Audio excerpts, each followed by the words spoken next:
In order to add the labels that we want on our vertical profiles, you can select the vertical profile in your profile view. So here I have this blue line here is my vertical profile that was designed along the length of this alignment.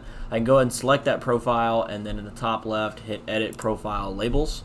The labels that we typically add are going to be slope labels along the flat portions, and then a label that gives you the K value for our crests and our sags. So you're going to go ahead and you're going to select Type here, and then select Lines. This is where we're going to add our slope labels. We don't have any styles in here. We just use the standard style, which is fine. You can go ahead and select Add, and then we're going to navigate to the crest curves, where we're then going to select Standard High Point for crest curves. Hit Add, and then go to Sag Curves and select Standard Low Point. Hit Add, we'll go ahead and hit Apply and OK, and as you can see, we now have slopes along every flat portion of our profile, and then a label that has the K value here for each and every curve, which we can then move around to clean up the profile as needed.